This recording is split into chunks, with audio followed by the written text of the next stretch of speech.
పాపపుణ్యం ఎలా ఉంటుందమ్మా? ఇప్పుడు నన్ను తిట్టావనుకో పాపం తగిలినట్టేగా. ఓకే. అంటే ఇక్కడ విశేషం, ఎవరిని ఏ స్థాయి తిట్టిన వాళ్ళని పాపం అంటుకుంటుంది. ఇప్పుడు ముఖ్యమంత్రిని తిడితే పాపం అంటుకుంటుందా అంటే అవతలి వాళ్ళని బాధ పెట్టేటువంటి మాట అన్నప్పుడు పాపం తగులుతుంది. మరి భార్యని మొగుడిని తిట్టుకుంటారు కదా స్వామి కొంతమంది, అంటే అన్పార్లమెంటేరియన్ వర్డ్స్ వాడతారు కదా, భూత పదాలు వాడతారు కదా, అది పాపం కదంటే అవతలి వ్యక్తులు ఎవరైతే మీకు బాధ కలుగుతుందో, అవతలి వ్యక్తులు మన మాట వల్ల కృంగిపోతున్నారో, కొంతమందికి ఇన్ఫీరియారిటీ కాంప్లెక్స్ పెరుగుతుంది. ఇప్పుడు మొన్న పేపర్లో చూసాం మనం, టీచర్ వచ్చేసి టీచర్ మీటింగ్లో, పేరెంట్ టీచర్ మీటింగ్లో తల్లిగారు వస్తే మీ అమ్మాయి కొద్దిగా తక్కువ చదువుతుంది జాగ్రత్త చదవమని చెప్తే 17 అంతస్తు దూకేసిందట అమ్మాయి.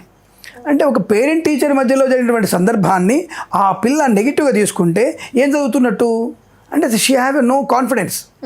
పెళ్ళి 17 అంతా దూకేసి తన ఆత్మార్పణ చేసుకుంటే ఇదే చెప్పడం అంటే పేరెంట్స్ టీచర్ ఏం చెప్తారు, అమ్మక జాగ్రత్త చదువుకోండి, కొన్ని వరకు హోంవర్క్ చేయట్లేదు అంటే అర్థం ఏంటి, మన దగ్గర నుంచి జాగ్రత్త చూసుకోవాలి, ఆ టీచర్ చెప్పింది మనం పాజిటివ్ తీసుకోవాలి. ఇప్పుడు పిల్ల చిన్నపిల్ల కాదు, ఆవిడ 10th క్లాస్ పిల్ల, ఆవిడ అక్కడ దూకి చనిపోవడం అనేది ఎంత దౌర్భాగ్యంగా ఉంది. అంటే ఇది అదే అమ్మాయి కనుక ఆ టీచర్ కనుక గట్టిగా ఏం నీకు బుద్ధి లేదా, సిగ్గు లేదా, ఆడదాను కదా నువ్వు అని అసహ్యంగా అందరి ముందు అవమానంగా మాట్లాడితే, ఆ అమ్మాయి ఏదైనా అఘాయిత్యం చేసుకుంటే మాత్రం అది మనకి పాపం తగులుతుంది.